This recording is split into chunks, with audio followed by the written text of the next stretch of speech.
Hello,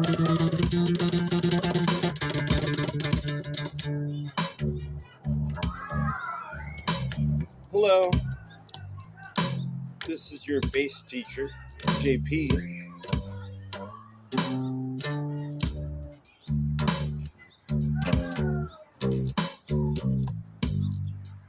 We're at 48 beats per minute. I'm using my Roland over here, the drum function on it. So hope all these exercises are making sense to you.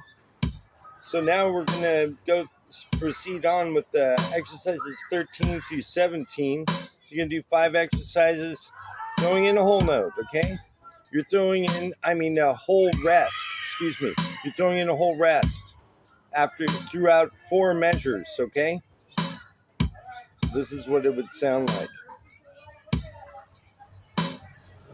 1 E and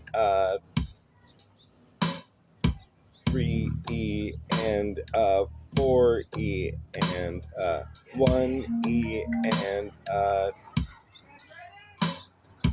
3 E and 4 E and 1 E and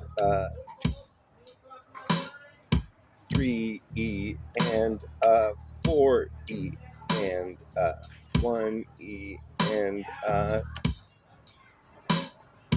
3 E and 4 E and so that's using the rest in the second beat for the whole entire beat.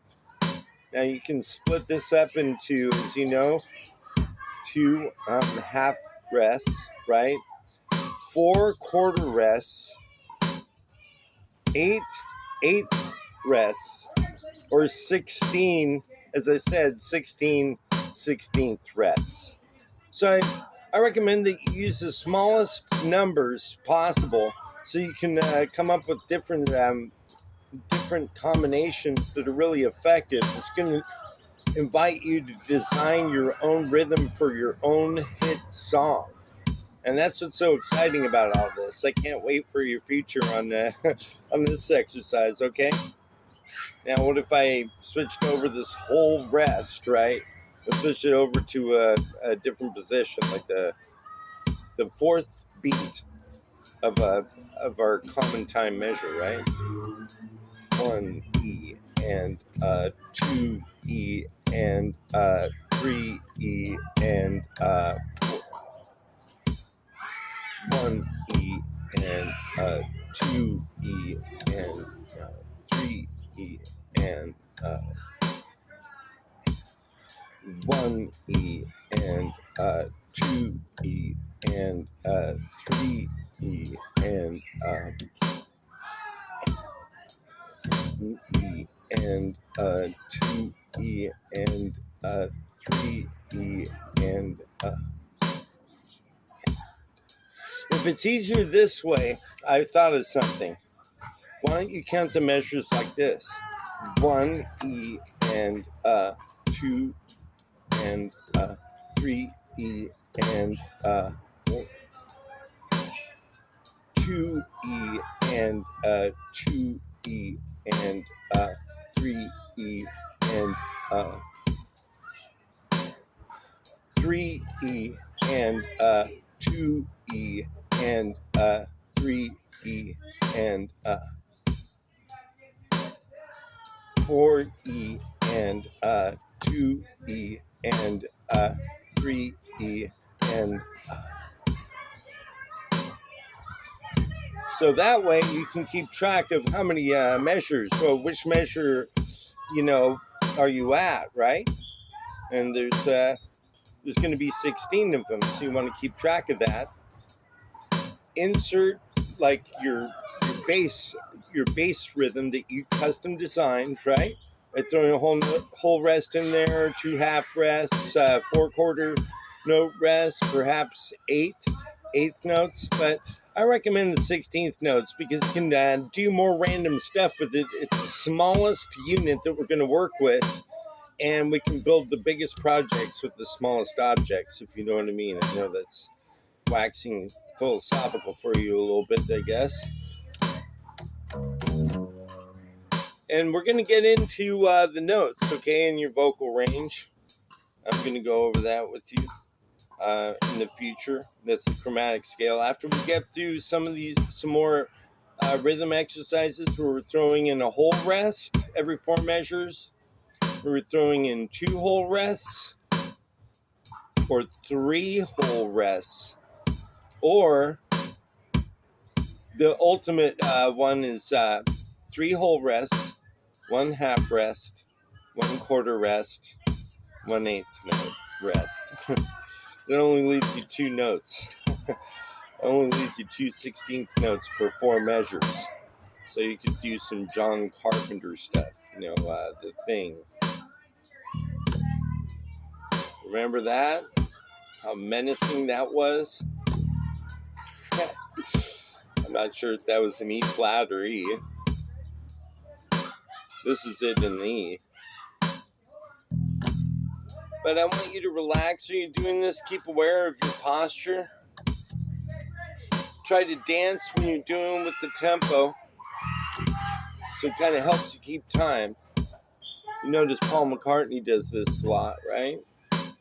And just be aware of your rhythm so that you can just smash it with the rhythm.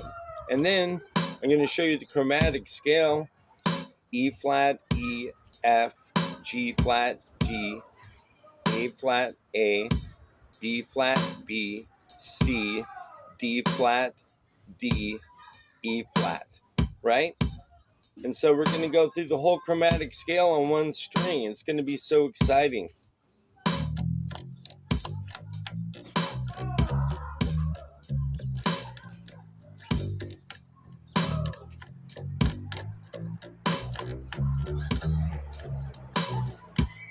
So this is what we're headed towards after the rhythm exercises, and we'll go through it all, okay?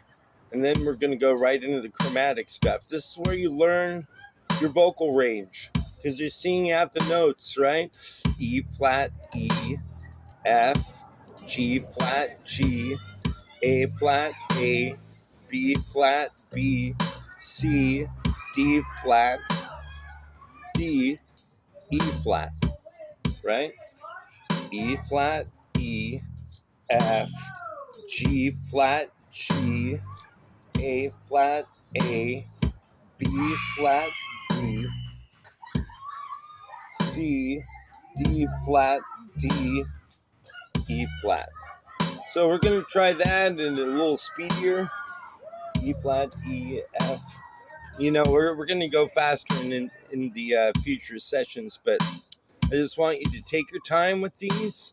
We're at 48 beats per minute. I want to be up to 60 by next week.